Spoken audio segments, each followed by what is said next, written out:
찬송하시겠습니다. 찬송가 526장입니다.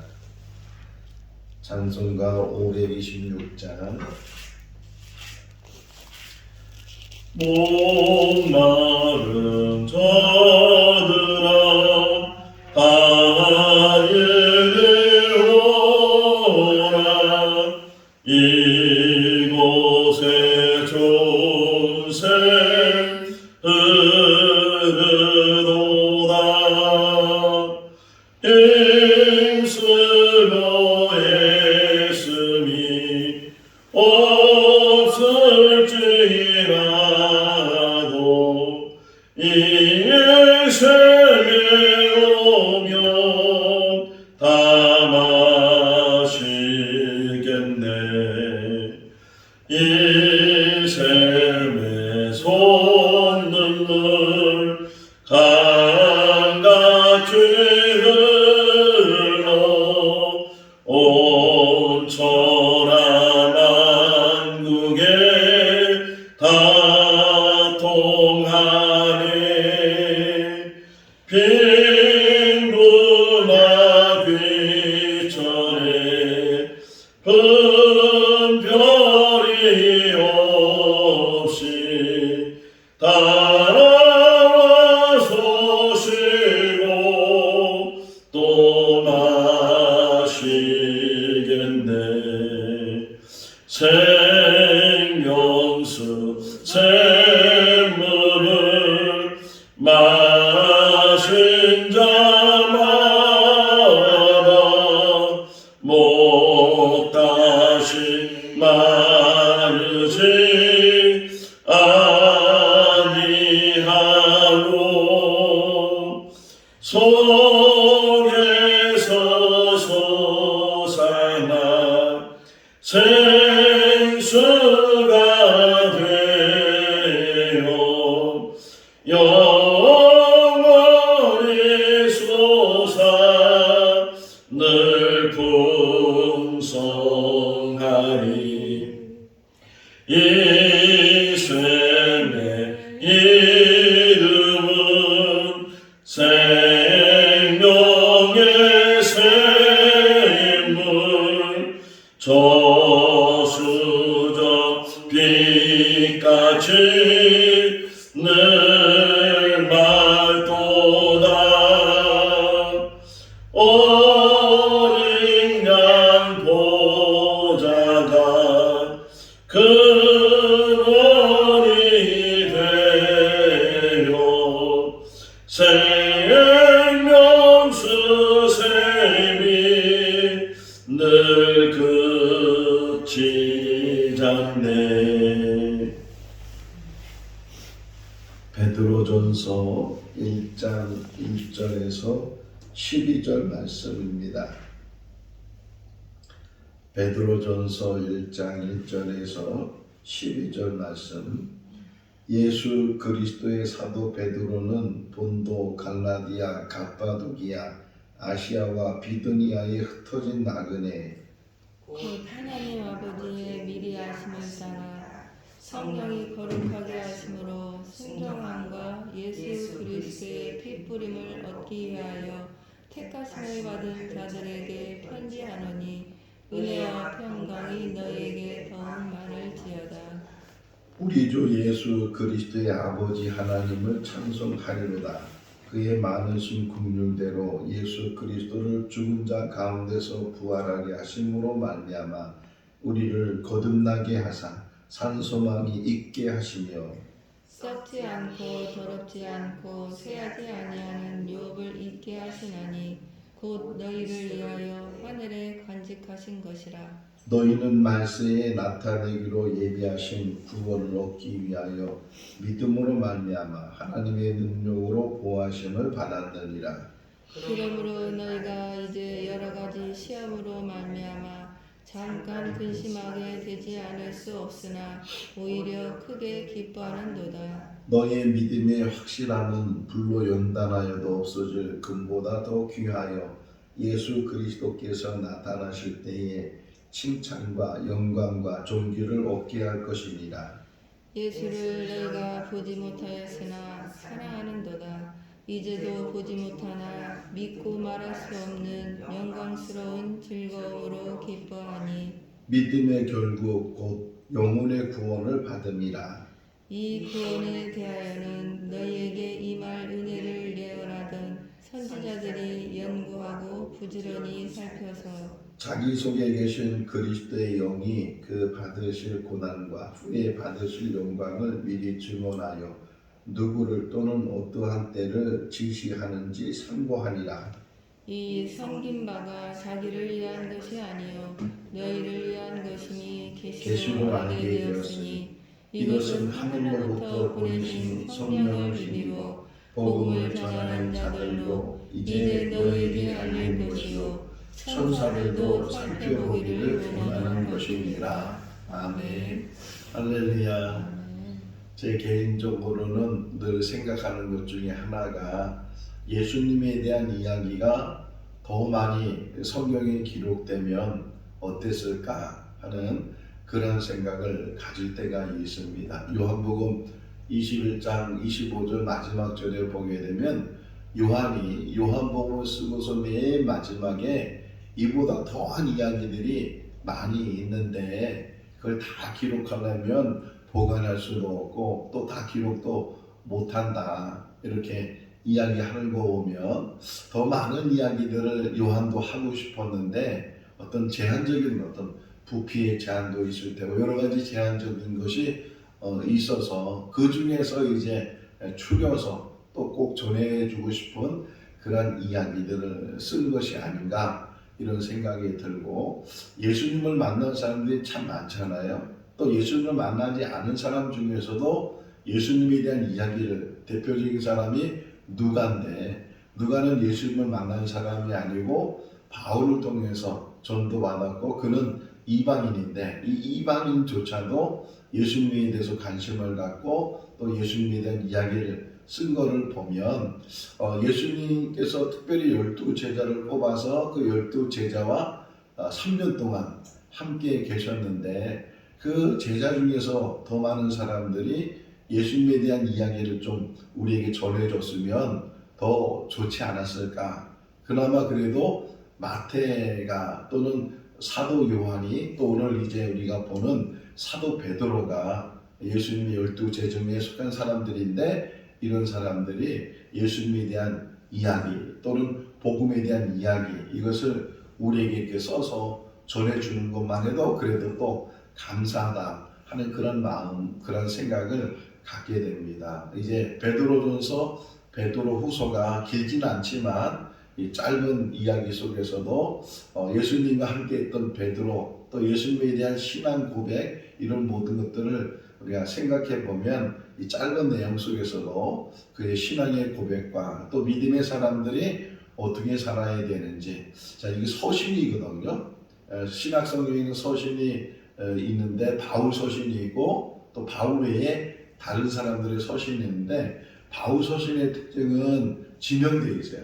교회라든지 사람이라든지 뭐 갈라디아서 하면은 갈라디아 교회 물론 회람하도록 그 교회만 이제 보는 것이 아니고 그 교회가 본 다음에 그 주변에 있는 교회들에게 돌려서 볼 수 있도록 그렇게 쓴 편지이기도 하지만 어쨌든 지명되어 있거든요. 또는 디모데, 디도 뭐 이렇게 해서 사람에게 빌레몬 사람에게 지명돼서 보낸 편지라면 이 공동서신 일반 서신이 나오는 이 히브리서부터 유다서까지는 어떤 특정인이기보다는 대다수의 많은 기독교인들에게 사람들에게 보내는 그런 편지다. 오늘 1절 마지막 부분에 보게 되면 나그네라는 저 흩어져 있는 나그네 여기 지명이 나오는데 이 지명은 직모로 보면 터키에 있는 그런 지명들인데 이 여러 지명에 있는 또 여러 성도들에게 보내는 그런 편지다 하는 것을 우리가 본문에서 알 수가 있어요. 우선은 베드로가 썼다고 하는데 베드로는 어부 출신이잖아요. 제대로 뭐 공부를 한 사람도 아니고 그런데 실제로 이게 헬라어로 다 쓰여져 있는데 이 헬라어로 쓰여지는 이 베드로 전후서를 보면 화려하기도 하고 뭐 정말 이렇게 베드로가 잘 쓸 수 있을까 하는 그런 생각을 갖도록 그렇게 되어 있어서 혹자는 신학자들 중에서는 이거는 베드로에 쓴 것이 아니다라고 하는 사람도 있는데, 대부분의 학설은 베드로가 직접 쓰진 않았어요. 베드로가 불러주거나 말하면은 그것을 대필해준. 바울도 마찬가지도, 바울이 직접 쓴 서신도 있지만 누가 옆에서 대신 받아 써주는 사람이 있는데, 이 베드로 전서도 받아주는 사람이 있었는데 그 사람을 가르쳐서 신라라 그래. 사도행전을 보면 2차 선교 여행을 다닐 때 바나바는 마가를 데리고 구브로로 가고, 바울은 신라를 데리고 이제 자기 다소 쪽으로 이렇게 올라가는 이야기가 나오거든요. 2차 선교여행 때 바나바와 바울이 헤어지게 되고 다른 동역자를 데려간, 그때 바울이 데려갔던 사람이 신라예요. 빌립보 감옥에 갇혔을 때도 바울과 신라가 그 안에서 기도하고 찬송하고 뭐 이런 이야기를 보면서 그 동역자, 원래는 예루살렘 교회에 있었던 사람이었는데 이제 예루살렘 교회 회의가 다 마쳐지고 나서 사도행전 15장에 그때 신라가 이제 안디옥 교회로 가서 동역을 하게 되고 이제 선교까지도 동행했던 이 신라가 나중에는 어떻게 만났는지 모르지만 이 신라가 베드로와 더불어서 이제 같이 복음 사역을 하고 또 동역을 하고 이렇게 대신 베드로가 불러주거나 말하는 것들을 잘 정리를 해서 보내준 편지가 바로 베드로 전서다 하는 것을 보게 되고, 여기 이제 수신자가 아까 얘기한 것처럼 나그네 그랬잖아요. 어떤 호칭절. 히브리서 같은 경우는 기독교인은 기독교인인데 특별히 이 히브리인 기독교인들, 그러니까 유대 기독교를 크게 두 개로 나눌 수 있잖아요.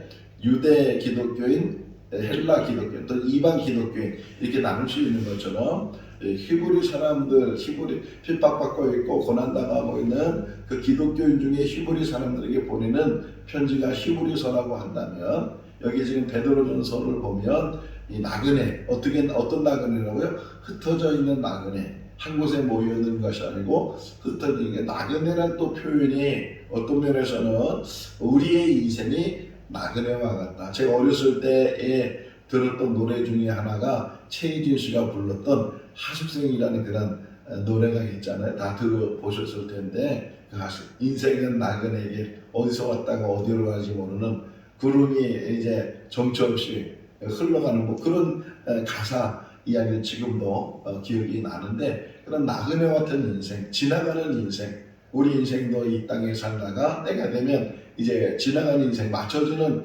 인생이 되는데, 이 나그네 인생 속에서 어떻게 살아야 되겠는가. 특별히 2절 말씀을 보게 되면 그 나그네 인생이라 할지라도 우리는 은혜를 받았는데, 어떤 은혜를 받았느냐, 하나님께서 우리를 택해 주신, 그리고 이 베드로전서의 중요한 단어가 구원이에요. 하나님께서 우리를 택해 주시고 우리를 구원해 주셨다. 그 구원해 주셨기 때문에 혹이나 이 땅에 사는 날 동안 믿음 때문에 어려움을 당한다 할지라도 그 믿음을 잘 이겨나가야 되고, 잘 인내할 뿐만 아니라 믿음을 지키고 더 나아가서는 이 믿음의 복음을 전하는 그런 삶을 우리가 살아야 된다. 자, 2절 한번 다시 읽어볼까요? 곧 하나님 아버지의 미리 아심을 따라 성령이 거룩하게 하심으로 순종함과 예수 그리스도의 핏거림을 얻기 위하여 택하심을 받은 자들에게 편지하노니 은혜와 평강이 너에게 더욱 많을지어다.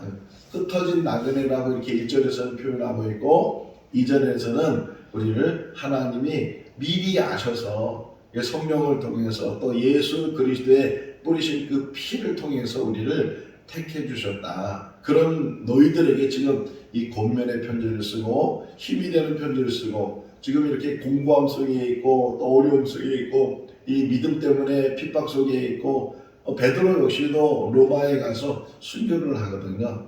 대부분 많은 사람들이 이 편지는 로마에 있을 때 쓴 편지다. 베드로 이 전서 5장에 가면 바벨론에서 썼다 그러는데, 바벨론은 옛날에 그 바벨론이라기보다는 바벨론과 같은 그 강대국이 되어 있는 그 로마에서 이 편지를 썼다 하는데, 거기까지 가서 복음을 전하다가 이제 순교를 하는 그 베드로의 모습도 우리가 보게 되는데, 지금 2절 말씀에 미리 아셔서 그래서 우리를 성령 안에서 그리스도의 피 안에서 우리를 택해 주셨다. 그러면서 이제 뭐라고 표현해? 저는 오늘 새벽에 일어나서 2절 끝부분에 보시면 은혜와 평강이 너에게 많을지어다 이렇게 표현하고 있는데 거기에 하나 또 수슈가 딱 들어있죠? 뭐라고요? 더욱 많을지어다. 이 말에 은혜가 됐어요.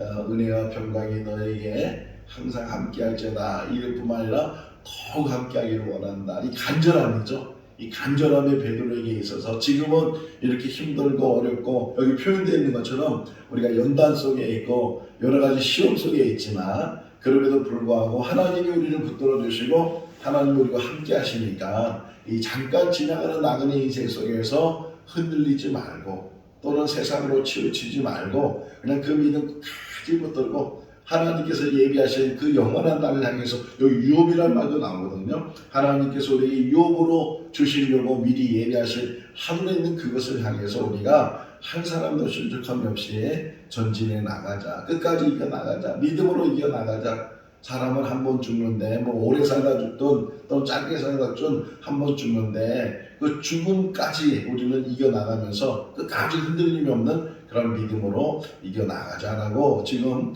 베드로가 권면을 하고 있어요. 우리들에게도 권면해 주는데 이 땅에 산 날 동안 뭐 사람이 환경이 다르고 시대가 다르고 삶의 모습이 다 다르지만 또 때로는 이렇게 자유롭게 신앙생활하는 것 같은데 이 자유가 오히려 우리 신앙의 걸림돌이 될 수 있고 오히려 핍박 속에 있을 때 정말 그 핍박 안에서 흔들리지 않는 그 믿음을 지켜나가는 사람. 예를 들면 지금 북한에 있는 지하교회 성도들 그 사람들은 뭐 우리처럼 이렇게 성경을 자유롭게 읽을 수도 없고 우리처럼 자유롭게 찬송할 수도 없고 그런 핍박 속에 지금 숨어 은밀하게 하나님을 믿고 신앙생활하는 그런 지하 성도들이 있는데 그들에게는 그런 고난과 그런 어려움이 있지만 또 한편은 그들에게는 산소망, 여기 산소망이라는 말이 나 3절 한번 같이 읽어볼까요?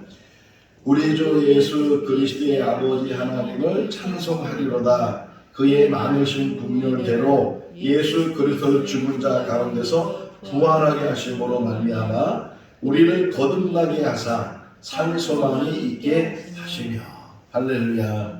죽은 자 가운데 살리신 하나님 그 첫 열매가 예수 그리스도가 십자가에 죽으셨고 죽은 지 3일 만에 다시 부활해서 첫 열매가 되셨고 그 예수 그리스도의 죽음을 통해서 우리 인간의 모든 죄의 문제 더 나아가서는 죽음의 문제까지도 다 해결되는 것처럼 하나님께서는 예수 그리스도로 우리를 거듭나게 하시고 무슨 소망이요? 산소망.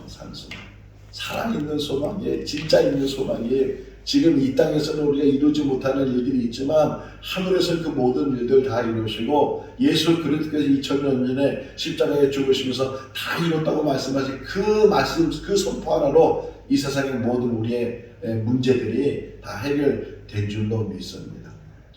뭐 어떤 사람이 크게 이렇게 아파봤어요. 큰 병 때문에 아파봤어요. 그러고 나서 이제 건강이 회복되는데 그러고 나니까요. 작게 아픈 것은 아픈 것도 아니에요. 왜요?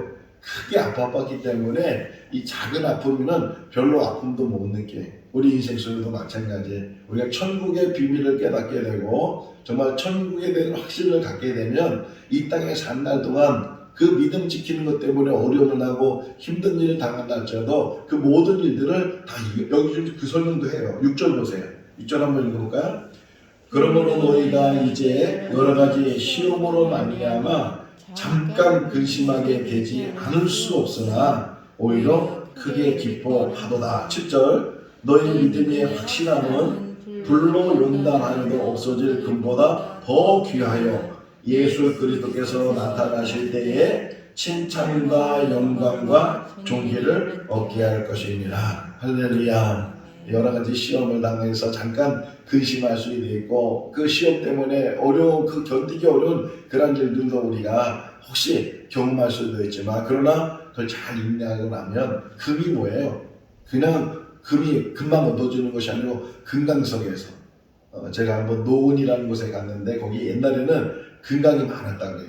막 지금은 다 폐쇄됐는데 우리 뭐 옛날 광부들이 살았던 이 집단적인 집도 있고 막 그런 곳에 가서 보니까 이제 친구가 거기가 고향이라 설명해 줬는데 이 사람들은 뭐 금을 한번 캐면요 흥청망청 쓴다는 게 금이 갑자기 생기니까 근데 금강석을 캐는 거죠. 근데 불순물을 다 제거하고 용광로에 도가니에 집어넣어가지고 그래서 순수한 금을 받는데 큰 불로 연단을 하는데 그 혹이나 그걸로 인해서 금이 없어진다 할지라도 우리는 그런 연단 속에서 없어지지 않는 믿음을 가지고 우리는 지금 믿음의 삶을 살아가고 있으니까 지금 살아가면서 좀 어려운 것, 힘든 것, 신앙생활하면서도 어렵고 힘든 것 이런 것들을 잘 인내해야 된다.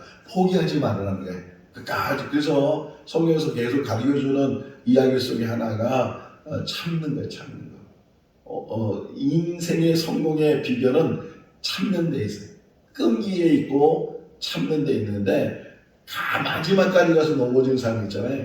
바로 코앞에 이제 막 마무리하게 되고 코앞에 이제 결승전이고 이제 지나갈 수 있는데 코앞에서 넘어지는 사람들이 혹 있을 수 있는데 우리들에게 권면해 주는 것은 끝까지 할렐루야. 오늘 시간도 우리가 그 믿음 안에서 끝까지 우리 믿음을 지켜라. 누가 뭐라 그러든 누가 시비를 걸든 누가 이렇게 어려움을 주든 그런 것 때문에 시시비비 이렇게 흔들리지 아니하고 치우치지 아니하고 그런 것 때문에 이 마음 상함이 없으나 끝까지 묵묵하게 가는 그런 베스베스로 가는 소가 그냥 자루나 오나 치우치 않고 끝까지 그 목적지까지 갔다고 표현하고 있는 것처럼 우리가 끝까지 천국에 들어가는 그날까지 그 믿음 끝까지 지켜나가는 그런 삶이 우리 삶이 될 수 있기를 주님의 이름으로 축원합니다. 5절 보세요. 5절에 이 말세의 짐 아래 사는 우리들에게 하나님은 항상 함께 하시고 우리를 지켜주시고 보호해 주신다. 5절 읽어볼까요? 너희는 말세에 나타내기로 얘기하신 구원을 얻기 위하여 믿음으로 말미암아 하나님의 능력으로 보호하심을 받았다. 하나님의 능력으로 뭐라고요? 보호하심을 받았다. 하나님은 이제까지 우리를 지켜주신 줄로 믿습니다. 인도해 주시는 줄로 믿습니다. 천국 가는 그날까지 동행해 주시는 분이 하나님인 줄로 믿습니다. 다 사람이 떠나간다 할지라도 사람이 다 등진다 할지라도 아무도 없는 광야 같은 홀로 남아있는 그런 삶이라 할지라도 하나님은 그것까지도 우리와 동행해 주시고 우리와 함께 해주시는 분이 하나님이신 줄로 믿습니다. 제가 이렇게 늘 오면서 우리 옆에 있는 그 구름기둥을 보잖아요. 그 구름기둥을 볼 때마다 생각나는 게 그 이스라엘 백성들이 애굽에서 나와서 가나안 땅으로 갈 때까지 성막 위에 항상 이 구름기둥과 불기둥이 있어서 그들을 이제 지켜주시고 그들을 또 인도해 주시는 그런 것을 이렇게 생각하면서 야 하나님이 우리와 늘 함께 하시는구나. 저런 것들을 통해서도 하나님이 함께 하시는 나에게 보여주시고 또 인도해 주시는구나 하는 것들을 혼자 생각하는데 그것뿐만 아니라 이 삶 가운데서도 하나님이 우리와 함께 하시고 늘 우리를 인도해 주시는 줄로 믿습니다. 8절 말씀에 보게 되면 이 도마가 생각이 났어요. 8절 말씀을 한번 읽어볼까요? 예수를 너희가 보지 못하였으나 사랑하는도다. 이제도 보지 못하나 믿고 말할 수 없는 영광스러운 즐거움으로 기뻐하니. 자, 예수님께서 부활하시고 제자들에 나타났는데 마침 그때 그 안에 도마는 없었어요. 다른 제자들과 예수님 만나서 그리고 이제 예수님 가셨는데 도마가 나중에 이제 그 제자들을 만났을 때 제자들 우리가 이 주님을 만났다고 주님이 살아나셨다고 그러니까 도마가 의심하는 도마가 내가 직접 그 주님의 손가락에 손에 이 못자국에 손을 집어넣고 옆구리 창자국에 내가 이게 확인을 해봐야 진짜 주님이 살아남을 알 수 있다고 이랬던 도마. 근데 며칠이 지나고 나서 정말 예수님이 도마에게 나타나서 보여주시잖아요. 만져보라고. 네가 그러면서 의심하지 말라고 말씀하시면서 도마에게 하신 말씀 중에 이런 말씀하시잖아요. 너는 본고로 믿느냐? 보지 않고 믿는 자가 복이 있도다.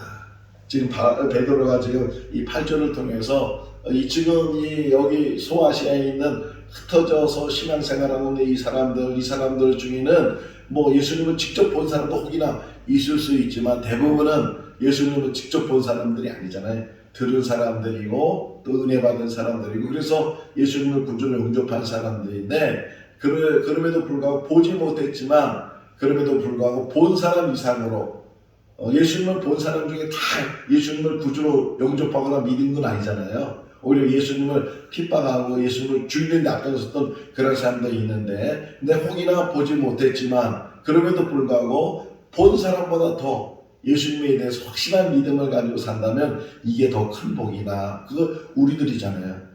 예수님을 본 사람, 예수님은 또 이방, 우리로 보면은 다른 나라 사람이잖아요. 저 유대 사람이고 이스라엘 사람인데 그럼에도 불구하고 우리가 그분을 나의 구주로 영접하고 그분과 더불어 내가 그리스도인이다, 기독교인이다. 그분을 위해서라면 내 생명까지도 아깝게 여기지 않고 귀하게 여기지 않고 이런 믿음을 가지고 우리가 살아가고 있는데 보지 못했지만 만나지 못했지만 그러나 본 사람보다 만난 사람보다 더 귀한 믿음 안에서 예수와 더불어 함께 사는 그런 삶이 우리 삶이 될 수 있기를 바랍니다. 여기 11절 말씀 한 번 더 생각해 볼까요? 자, 읽어보겠습니다. 자기 속에 계신 그리스도의 영이 그 받으실 고난과 후에 받으신 영광을 미리 증언하여 누구를 또는 어떤 때를 지시하는지를 삼고하리라. 그 위에 10절 말씀을 보게 되면 선지자들이 계속 연구한다는 거예요. 선지자들이 계속 말씀을 연구하고 또 말씀을 묵상하고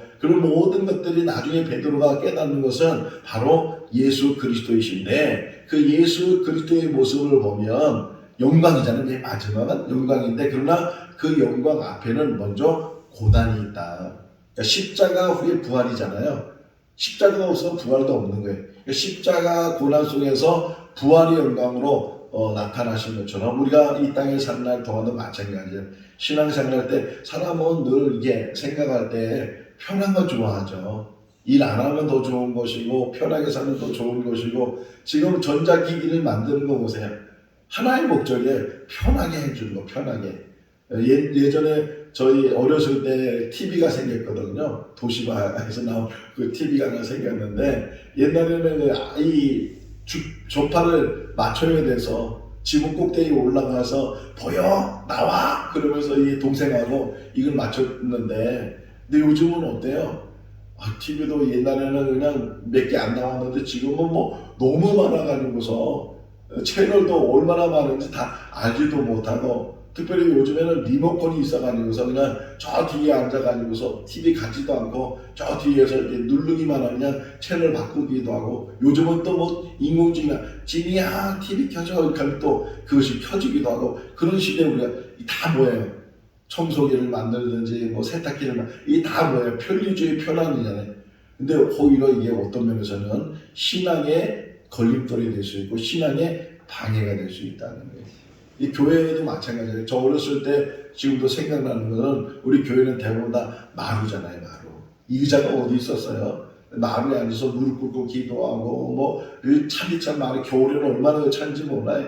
그런 데서도 신앙생활 열심히 했는데 지금은 조금만 더워도 조금만 추워도 교회 가기 싫어하고 예배 드리는 거 불편하다 그러고 의자가 없으면 불편하다 그러고 그런 삶을 우리가 살다 보니까 점점 신앙을 잠깐만 잃어버리게 되는 믿음을 잃어버리게 되는 때로는 스스로 이런 어려운 일들을 스스로 찾아서 그 고난 속에서도 하나님의 은혜를 깨닫고 끝까지 그 믿음을 지켜나가는 것이 우리에게 필요하다. 고난 뒤에 영광이 있다는 사실을 깨닫고 이 땅에 사는 날 동안 때로는 그 믿음 안에서 어려움을 당하지만 오히려 그 어려움이 우리에게 기쁨이 될 수 있기를 바랍니다.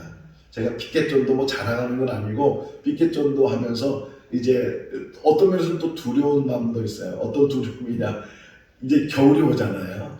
얼마나 또 밖에 서 있으면 움직이면 좀 모르는데 가만히 서 있으면 추위가 더 오고 막 그러는데 또 한편으로는 야 이 겨울 어떻게 나 이런 생각이 혹 들지만 그럼에도 불구하고 또 나가서 하면 너무 기쁘고 내가 이렇게 하나님의 도구로 하나님의 일을 아주 작은 일이지만 이 일을 할 수 있다는 게 얼마나 감사한가 그런 마음으로 이제 매일 이제 가서 하게 되는데 이 땅에 사는 날 동안 편한 걸 찾으면 한없이 편한 걸 찾게 되는데 우리가 때로는 이 고난과 어려움과 힘든 일이 있다 할지라도 그것이 훗날 하나님 앞에 여기 칭찬이라고 말하잖아요. 칭찬과 영광과 존귀를 얻게 하려 합니다. 이렇게 말하고 있는 것처럼 하나님 앞에 설 때 칭찬되는 참된 그리스도인이 될 수 있는 우리 모두가 될 수 있기를 주님의 이름으로 축원합니다.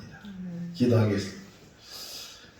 사랑이 많으신 하나님 아버지 이 땅에 사는 날 동안 하나님의 택하심을 통해서 하나님의 권속되게 해주시고 또 하늘에 산소망을 갖게 해주셔서 천국 바라보며 살 수 있도록 인도하여 주신 것 감사합니다. 우리 인생은 나그네와 같은 그러한 인생입니다. 구름에 달 가듯이 우리 인생이 지나가는 것이고 때로는 흔적도 남기지 않는 그런 인생을 사는데 하나님 아버지 안개와 같은 인생 속에서도 우리에게 산소망을 주시고 또 영생의 귀한 은혜를 베풀어 주셔서 예수 안에서 거듭나게 하시고 부활의 신앙으로 살게 해주신 것 감사합니다. 이제 베드로 전서 후서를 통해서 다시금 베드로가 전해주는 이 귀한 말씀들을 묵상하게 하시고 더 많은 은혜가 있게 해주시고 또 우리의 신앙을 살피고 성찬해서 그래서 바로 세워나가는 믿음의 삶이 되게 하여 주시옵소서. 생거 진정교회 속한 모든 성도들 가정들 다 지켜주시고 또 생거 진정교회에서 기도해주는 모든 분들의 그 기도가 응답되게 하여 주시옵소서. 오늘 주 안에서 복된 하루의 삶이 되게 하여 주시기를 간절히 바라옵고 예수 그리스도 이름으로 기도하옵나이다. 아멘. 마쳤습니다. 자유롭게 기도하시기 바랍니다.